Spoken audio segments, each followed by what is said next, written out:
Hi students, आज हमारा topic है एटॉमिक स्ट्रक्चर। ये जो वीडियो है ये जो भी गवर्नमेंट जॉब्स के लिए एग्ज़ाम होते हैं, कोई भी एंट्रेंस टेस्ट है, इसके लिए है। तो एटॉमिक स्ट्रक्चर जो है एक इम्पॉर्टेंट टॉपिक है। आप किसी भी लेवल का टेस्ट देंगे उसमें एटॉमिक स्ट्रक्चर जो है वो उसमें से क्वेश्चन जो है वो ज़रूर आते हैं। तो इसे अच्छे से करना है। इसमें मैंने MCQs भी दिए हैं और साथ में जो आपको एक्स्ट्रा इन्फॉर्मेशन चाहिए हर एक चीज़ के बारे में वो सारी जो है मैंने इसमें डिस्कस की है। तो इसके साथ साथ मैंने अपने चैनल पे एटॉमिक स्ट्रक्चर के वीडियोस भी किए हैं, तो वो आप ज़रूर देखिए। इससे क्या होगा, आपको बहुत बेनिफिट होगा और आपके एग्ज़ाम में 1 या 2 क्वेश्चन जो है इसमें से पक्का जो आने हैं वो आपके सारे क्या ईज़िली अटैम्प्ट हो जाएंगे। स्टूडेंट्स, ये सारे जो हैं मोस्ट इम्पॉर्टेंट क्वेश्चंस हैं। इनमें से ही जो एग्ज़ाम में क्वेश्चन इसके रिलेटेड ही पूछे जाते हैं। तो सबसे पहले तो बिल्कुल बेसिक सा क्वेश्चन है, ये है fundamental particles that compose atom are. Atom किस किस का बना हुआ है? तो प्रोटॉन, न्यूट्रॉन और इलेक्ट्रॉन से बना हुआ है। तो हमारे पास ऑप्शन सी इसका करेक्ट है। नेक्स्ट, इसके रिलेटेड इलेक्ट्रॉन, प्रोटॉन और न्यूट्रॉन के रिलेटेड जो है क्वेश्चन पूछ सकते हैं। जैसे इलेक्ट्रॉन, न्यूट्रॉन और प्रोटॉन की जो डिस्कवरी है किसने की है? तो ये है इलेक्ट्रॉन की जे थॉमसन। और इसका जो आपने ईयर भी याद रखना है, तो ये 1869। ऐसे ही प्रोटॉन का, न्यूट्रॉन चार्ज जो है इलेक्ट्रॉन पे नेगेटिव होता है, प्रोटॉन पे पॉजिटिव, और न्यूट्रॉन जो है न्यूट्रल होता है। न्यूट्रल मतलब कोई चार्ज नहीं होता। अमाउंट ऑफ चार्ज इलेक्ट्रॉन और प्रोटॉन का सेम होता है, 1.6 × 10⁻19। और जो मास है इनका डिफरेंट होता है। ये यहाँ पे आपके लिखा हुआ है 9.11 × 10⁻31 इलेक्ट्रॉन का, और 1.6 समथिंग जो प्रोटॉन का और न्यूट्रॉन का। ठीक है, तो ये जो है मोस्ट इम्पॉर्टेंट है। इसमें से भी जो है आपको एग्ज़ाम में क्वेश्चन पूछ सकते हैं। स्टूडेंट्स, ये बेसिक से स्टार्ट होगा और एंड तक जो है इसका वीडियो का जो लेवल है धीरे धीरे इंक्रीज़ होगा। तो इसमें ऑलमोस्ट सारे टॉपिक्स जो है आपके कवर हो जाएंगे जो इम्पोर्टेंट है। नेक्स्ट है Rutherford alpha scattering experiment related to size of. तो इसका आंसर है न्यूक्लियस। एक चीज़ ऐसे भी पूछ सकते हैं कि न्यूक्लियस की डिस्कवरी किसने की है? तो वो भी क्या, उसका आंसर होगा रदरफोर्ड ने जो है न्यूक्लियस की डिस्कवरी की है। न्यूक्लियस के साइज़ को हम मेज़र करने के लिए क्या यूज़ करते हैं, वो नेक्स्ट क्वेश्चन करते हैं।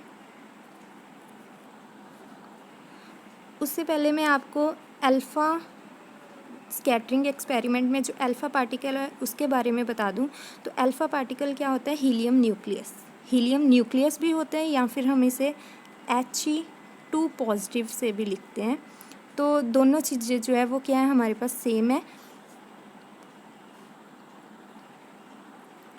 क्वेश्चन ऐसे भी हो सकता है कि अल्फ़ा जो पार्टिकल है उसमें कितने इलेक्ट्रॉन्स होते हैं, या हीलियम न्यूक्लियस में कितने इलेक्ट्रॉन्स होते हैं? तो उसमें कोई इलेक्ट्रॉन नहीं होते, क्योंकि हीलियम के जो इलेक्ट्रॉन 2 इलेक्ट्रॉन होते हैं, बट अल्फ़ा पार्टिकल जो है 2 इलेक्ट्रॉन 2 पॉजिटिव चार्ज होता है। तो जो 2 इलेक्ट्रॉन होते हैं वो 2 इलेक्ट्रॉन इसने डोनेट कर दिए। तो यहाँ पे Hg2 पॉजिटिव के पास कोई इलेक्ट्रॉन्स नहीं होते। नेक्स्ट है size of nucleus is measured in AMU, angstrom, CM and Fermi. तो इसका आंसर है फर्मी, D। 1 फर्मी जो होता है वो 10⁻⁻15 मीटर होता है। Radius of N atomic nucleus is of the order of. तो यहाँ पे हमें पता है न्यूक्लियस का जो साइज़ है वो फर्मी में होता है, तो ये 1 फर्मी होता है। तो 1 फर्मी हमें पता है क्या होता है, 10⁻⁻15 मीटर। बट यहाँ पे क्या है, सेंटीमीटर में दिया है। तो हमें क्या करना पड़ेगा, इसको क्या है सेंटीमीटर में चेंज करना पड़ेगा। इसलिए 10⁻2 से हम क्या है मल्टीप्लाई कर देंगे। तो -15 और +2 हो जाएगा, पावर्स जो है वो ऐड हो जाएंगी। तो ये क्या बन जाएगा, 10⁻⁻13। तो हमारे पास आंसर है option B. The nuclide AXZ has. तो किसी भी एलिमेंट को अगर हमने रिप्रेजेंट करना है तो A जो होता है उसका मास होता है और Z होता है एटॉमिक नंबर। तो जितना एटॉमिक नंबर होता है उतने ही उसमें इलेक्ट्रॉन्स होते हैं, उतने ही उसमें प्रोटॉन्स होते हैं। मतलब अगर किसी का सोडियम है, जैसे मान लीजिए एटॉमिक नंबर 11 है, दैट मीन्स उसमें इलेक्ट्रॉन भी 11 है और प्रोटॉन भी 11 है। और एटॉमिक मास जो होता है ये क्या होता है, न्यूट्रॉन प्लस प्रोटॉन्स, ये दोनों का सम होता है। और यहाँ पे हमारे पास जो क्वेश्चन है उन्होंने कहा है कि प्रोटॉन के बारे में बात की है, तो मैंने आपको बताया है प्रोटॉन जो होते हैं एटॉमिक नंबर होते हैं, तो Z प्रोटॉन्स होंगे। तो यहाँ पे क्या आ जाएगा, Z प्रोटॉन्स। तो ए ऑप्शन जो है आपका वो सही हो गया। नेक्स्ट आइसोटॉप्स और आइसोबार पे जो क्वेश्चन बन सकता है, आइसोटॉप्स जो होते हैं जिनका सेम एटॉमिक नंबर होता है, और आइसोटॉप्स जो होते हैं atomic number same but mass जो है वो डिफरेंट होता है, और आइसोबार में उल्टा होता है, एटॉमिक नंबर जो होता है डिफरेंट होता है और मास जो होता है वो सेम होता है। एक इसके साथ होते हैं आइसो इलेक्ट्रॉन्स या आइसो इलेक्ट्रॉनिक्स। आइसो इलेक्ट्रॉनिक्स, तो आइसो इलेक्ट्रॉनिक्स होते हैं जिनका क्या होता है, इलेक्ट्रॉन सेम होते हैं। आइसो इलेक्ट्रॉनिक्स कौन से होते हैं, जिनमें क्या होते हैं, आइसो इलेक्ट्रॉनिक्स मतलब आइसो मतलब सेम, इलेक्ट्रॉनिक्स मतलब इलेक्ट्रॉन्स जो हैं वो क्या होते हैं, सेम होते हैं। नेक्स्ट है which of the following pair represent isobar. तो आइसोबार कौन से थे, जिसमें क्या होता है एटॉमिक नंबर डिफरेंट होता है बट मास जो है सेम होता है। तो अगर हम लिखते हैं किसी का, तो मास ऊपर होता है और नंबर नीचे होता है, मतलब ऊपर वाली चीज़ दोनों की सेम होनी चाहिए आइसोबार में। आइसोटॉप्स में जो नीचे वाली चीज़ सेम होनी चाहिए, और आइसोबार में ऊपर जो है वो सेम होना चाहिए, ए सेम होना चाहिए। तो यहाँ पे ए जो है वो सेम किन का है, सी ऑप्शन। तो सी जो है हमारा करेक्ट आंसर है। नेक्स्ट क्वेश्चन है, when an electron drop from a higher energy level to lower energy level then energy is absorb, energy is emitted, atomic number increase, atomic number decrease. तो atomic number का कुछ लेना देना नहीं है। Energy level, अगर कोई भी इलेक्ट्रॉन जंप कर रहा है हायर से लोअर या लोअर से हायर, तो होता क्या है, जैसे मान लीजिए लोअर एनर्जी लेवल से हायर पे जा रहा है, लोअर का हम कहते हैं ग्राउंड स्टेट, हायर को कहते हैं एक्साइटेड स्टेट। अगर नीचे से ऊपर जा रहा है, लोअर से हायर जा रहा है, तो एनर्जी हमें देनी पड़ेगी। अगर वापस आ रहा है तो ये एनर्जी क्या बाहर निकालेगा। जब लोअर से हायर जाते हैं तो एनर्जी क्या होती है, एब्जॉर्ब होती है। जब हायर से लोअर आते हैं तो एनर्जी क्या होती है, एमिट होती है। तो यहाँ पे पूछा क्या गया, higher energy level to lower energy level, तो हमारा आंसर क्या बनेगा, बी। एनर्जी क्या होगी, बाहर निकलेगी। नेक्स्ट है प्रिंसिपल क्वांटम नंबर रिप्रेजेंट। इस क्वेश्चन को करने से पहले मैं थोड़ा सा क्वांटम नंबर के बारे में बता देती हूँ। 4 टाइप्स के जो क्वांटम नंबर होते हैं, फर्स्ट है principal, second angular, third magnetic and then spin. तो प्रिंसिपल क्वांटम नंबर हमें क्या बताता है, ये साइज़ के बारे में बताता है या फिर एनर्जी लेवल के बारे में। एंगुलर मोमेंटम नंबर ये सबशेल के बारे में या शेप के बारे में। मैग्नेटिक हमें बताता है ओरिएंटेशन के बारे में, एंड जो स्पिन क्वांटम नंबर है वो स्पिन के बारे में बताता है। अगर सिंपल लैंग्वेज में मैं बताऊं तो क्या है, प्रिंसिपल क्वांटम नंबर हमें बताता है कि कोई भी एटम है उसके फर्स्ट शेल में है इलेक्ट्रॉन, सेकंड में है, थर्ड में है, किस में, ठीक है। और जो नेक्स्ट है एंगुलर हमें बताता है सब लेवल्स या सब शेल्स, मतलब वो एस में है, पी में है, डी में है या एफ में है, ये हमें बताएगा, ठीक है।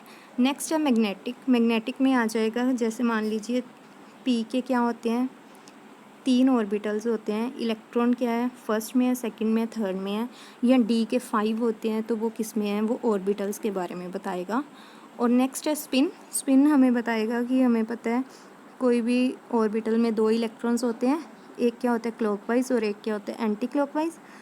तो स्पिन उसकी क्लॉकवाइज है या एंटी क्लॉकवाइज है। क्लॉकवाइज को हम लिखते हैं +½ से और एंटी क्लॉकवाइज को लिखते हैं -½ से, ठीक है। तो अब हमारा यहाँ पे क्वेश्चन था प्रिंसिपल क्वांटम नंबर रिप्रेजेंट क्या करता है, तो इसका आंसर है साइज़। बट यहाँ पे ऑप्शंस में साइज़ तो दिया नहीं हुआ, तो साइज़ कैसे पता लगता है, कोई भी एटम है उसका आउटर मोस्ट जो इलेक्ट्रॉन है और न्यूक्लियस, उसका डिस्टेंस जो होता है वो हमें एटॉमिक साइज़ बताता है, उस एटम का साइज़ बताता है। तो यहाँ पे इसके रिलेटेड हमारे जो ऑप्शन है वो कौन सी बन रही है, ऑप्शन नंबर सी। तो हमारा जो है सी ऑप्शन जो है करेक्ट है। क्वेश्चन में जो आपको साइज़ भी ऑप्शन दिया हो सकता है या फिर distance of electron from nucleus ये दिया हो सकता है, दोनों सेम चीज़ है। नेक्स्ट है energy is lowest for the orbital. कौन से ऑर्बिटल के लिए एनर्जी जो होती है वो लोएस्ट है इन चारों में से? तो ये हमें किससे पता लगेगा? Aufbau principal, AUFBAU, Aufbau principal. अब ये क्वेश्चन करने से पहले हमें पता होना चाहिए अफबाउ प्रिंसिपल क्या होता है, तो वो देखते हैं। अफबाउ प्रिंसिपल जो ऑर्बिटल्स में हम इलेक्ट्रॉन फिल करते हैं किस ऑर्डर से फिल होते हैं उसके बारे में बताते हैं। तो यहाँ पे हमने करना क्या है, पहले 1 2 3 ऐसे लिख के नीचे को यहाँ पे S लिख लीजिए, यहाँ पे P लिख लीजिए, यहाँ पे D और यहाँ पे F। ध्यान रखना है S जो है 1 से स्टार्ट होता है, P जो है 2 से, D 3 से एंड F जो है 4 से। उसके बाद क्या करना है कि इसके अकॉर्डिंग हमने क्या है एरोज़ लगाने हैं। ठीक है, एरोज़ में जो सबसे पहले एरो में आ रहा है उसकी एनर्जी कम होगी, नेक्स्ट वाला उसकी ज़्यादा होगी, ऐसे सोन क्या होती जाएगी, ज़्यादा होती जाएगी। तो यहाँ पे अगर हम देखें तो 1s की सबसे कम है, फिर 2s, फिर 2p, फिर 3s एंड सो ऑन। तो इसको देखते हुए हमने देखना है कि हमारा जो क्वेश्चन है उसमें क्या पूछा उन्होंने। तो इसमें हमारे 3D 4P 4S और 4F में देखेंगे तो आप अफबाउ प्रिंसिपल को जब देखेंगे तो आपको पता लगेगा कि यहाँ पे एनर्जी जो है सबसे कम किसकी है, कौन सा पहले फिल होता है। तो यहाँ पे आंसर बनेगा हमारा 4S। ठीक है, 4S सबसे पहले फिल होगा एंड देन 3D होगा, और 4P तो 4F जो है बाद में फिल होंगे। ठीक है, नेक्स्ट क्वेश्चन जो है electronic transition for hydrogen atom, इसके रिलेटेड है।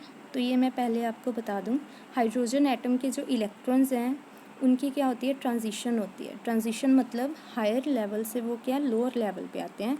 लोअर लेवल पे आते हैं तो क्या होता है यहाँ पे, अगर वो क्या है किसी भी हायर लेवल से 1 पे आ रहा है, मान लीजिए 6 से 5 से 3 से जहाँ से मर्जी, अगर 1 पे आ रहा है तो हम कहेंगे लेमन सीरीज़। अगर वो 2 पे आ रहा है तो बाल्मर, 3 पे आ रहा है पास्चन, 4 पे आ रहा है ब्रैकेट। ठीक है, अगर वो 5 पे आ रहा है तो वो भी मैं बता देती हूँ, 5 वाला होता है पी फंड, FUND।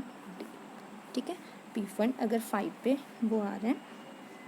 तो यहाँ से एक और क्वेश्चन भी मैं बता देती हूँ, जो सीरीज़ के बारे में बात करते हैं। सीरीज़ जो होती है, जो लेमन सीरीज़ होती है वो कौन सा रीज़न बनाती है, UV रीज़न या UV रेडिएशन।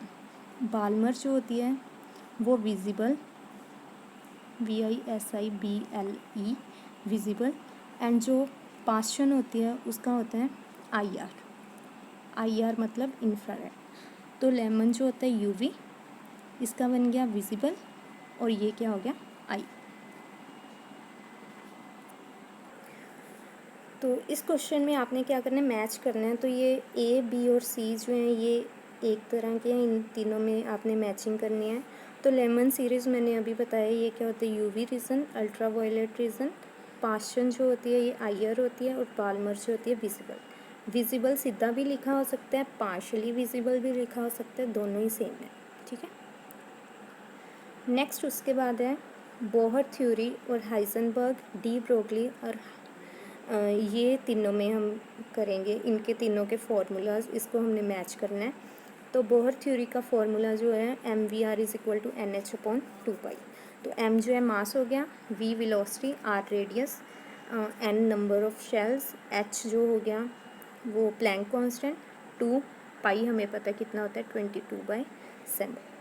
ठीक है, तो इसमें हाइजेनबर्ग की अगर बात करें तो हाइजेनबर्ग का होता है del x dot del p x greater than equal to H/2π, और डी ब्रोगली होता है lambda is equal to H/mv। Bohr का ये होगा। अब मैं बता देती हूँ ये दोनों होते क्या हैं, क्या क्या चीज़ें बताते हैं। तो फर्स्ट है हाइजेनबर्ग। हाइजेनबर्ग हमें कहता है कि किसी भी अगर मैंने एटम में इलेक्ट्रॉन है, अगर मैंने उसकी पोजीशन सही फाइंड आउट कर ली तो मैं उसका मोमेंटम नहीं निकाल सकती। पोजीशन होते एक्स और मोमेंटम क्या हो गया, पोजीशन एक्स है और मोमेंटम क्या हो गया P। तो दोनों में से एक चीज़ गलत आएगी आएगी, ये हाइजन ने कहा था। वो कहते एक टाइम पे मैं दोनों चीज़ें जो है वो सही नहीं निकाल सकते, तो ये हाइजेनबर्ग प्रिंसिपल था, ठीक है। और डी ब्रोगली का हमारे पास है, डी ब्रोगली क्या कहते हैं, lambda is equal to H by p. तो लैम्डा क्या होती है, डी ब्रोगली वेवलेंथ। लैम्डा क्या है, वेवलेंथ, एच प्लैंक कांस्टेंट और पी जो होता है वो क्या होता है, मोमेंटम। तो ऐसे भी लिखा हो सकता है, वहाँ पे लिखा हो सकता है एच अपॉन एम वी, तो कोई दिक्कत नहीं है। एच अपॉन एम वी, जो पी होता है वो एम वी ही होता है, तो लैम्डा एच बाई पी भी हो सकता है और एच बाई एम वी भी हो सकता है। तो इसका जो अगर हम मैच करें तो ये क्या बनेगा, Bohr theory M V R is equal to N H upon 2 pi del x, and de Broglie वाला lambda is equal to H by. Next है हंस रूल और पॉली एक्सक्लूजन प्रिंसिपल पे। तो यहाँ पे हमने क्या करना है, हंस रूल जो होता है वो हमें क्या कहता है कि कोई भी अगर हम मान लो पी ऑर्बिटल, पी में मैंने 4 इलेक्ट्रॉन्स फिल करने हैं, तो पहले मैं क्या करूँगी, सिंगल फिल करूँगी, उसके बाद डबलिंग करूँगी। ऐसे नहीं मैं कर सकती कि 4 इलेक्ट्रॉन्स हैं और आप क्या करें 1 2 3 4, ऐसे नहीं कर सकते, ठीक है। तो ये 4 इलेक्ट्रॉन हमने कैसे करने हैं, पहले सिंगल फिल करने हैं, उसके बाद क्या होगी, डबलिंग करनी है। और पॉली एक्सक्लूजन कहते हैं कि किसी भी इलेक्ट्रॉन्स में कोई भी 2 इलेक्ट्रॉन है, उसके क्वांटम नंबर सारे के सारे जो है वो सेम नहीं हो सकते। क्वांटम नंबर में हमने किए थे principal, azimuthal, magnetic and spin, वो चारों के चारों सेम नहीं हो सकते। 3 सेम हो सकते हैं, 2 सेम हो सकते हैं, बट चारों के चारों सेम नहीं हो सकते, ठीक है। तो यहाँ पे हंस रूल का ये चीज़ बनेगी और पॉली एक्सक्लूजन का ये बनेगा। लास्ट क्वेश्चन है, डी ब्रोगली वेवलेंथ किस जो एसोसिएट होती है मटेरियल पार्टिकल से वो कैसे होती है, इन्वर्सली प्रोपोर्शनल होती है मोमेंटम के, डायरेक्टली होती है या इन्वर्सली एनर्जी की होती है, ये कैसे होती है। तो हमने अभी किया था कि यहाँ पे डी ब्रोगली वेवलेंथ लैम्डा होता है, ये क्या होता है h upon p, where h क्या होता है प्लैंक कांस्टेंट और पी क्या होता है मोमेंटम। तो जो सामने वाली चीज़ होती है वो होती है डायरेक्टली प्रोपोर्शनल, नीचे वाली चीज़ होती है इन्वर्सली। तो यहाँ पे पी के ये क्या आ रहा है, लैम्डा इन्वर्सली आ रहा है, दैट मीन्स यहाँ पे डी ब्रोगली वेवलेंथ जो है वो इन्वर्सली प्रोपोर्शनल होती है मोमेंटम के। तो हमारा यहाँ पे कौन सा आंसर सही बनेगा, ऑप्शन ए, ठीक है। तो ये सारे क्वेश्चंस जो हैं, जो भी कंसेप्ट्स हैं वो सारे ऑलमोस्ट वीडियो में कंप्लीट किए हैं। तो यहाँ पे आपने क्या करना है, इस वीडियो को अच्छे से देखना है, जो भी एक्स्ट्रा जो मैंने इन्फॉर्मेशन दी है चाहे वो कॉपी पे लिख लें, कैसे भी करके आप नोट्स बना लें। यही चीज़ आप एग्ज़ाम से पहले आप अगर 1-2 बार रिवाइज़ करोगे तो आपको बहुत सारा जो है क्लियर हो जाएगा। और साथ में मैंने एटॉमिक स्ट्रक्चर पे क्या है वीडियोज़ भी बनाई हुई हैं, तो आप वो भी चैनल पर जाके देख सकते हो, उससे आपके भी जो है कंसेप्ट्स और अच्छे से क्लियर हो जाएंगे। तो अगर आपको हमारी वीडियो अच्छी लगी हो तो चैनल को सब्सक्राइब कीजिए। नेक्स्ट वीडियो जो आएगी वो पीरियोडिक प्रॉपर्टीज़ पे आएगी, वो भी एमसीक्यूज़ भी होंगे और साथ में क्या है इन्फॉर्मेशन, जो इम्पोर्टेंट इन्फॉर्मेशन चाहिए, कंसेप्ट्स चाहिए, वो सारे मैं उसमें इंक्लूड करूँगी। वो भी एक क्या इम्पोर्टेंट टॉपिक है। पहले हम सारे इम्पोर्टेंट टॉपिक्स पे जो वीडियो बनाएंगे, उसके बाद जो बच के उस पर करेंगे। तो ये एटॉमिक स्ट्रक्चर की वीडियो थी, और चैनल को लाइक कीजिए वीडियो को और सब्सक्राइब भी कीजिए, और थैंक यू।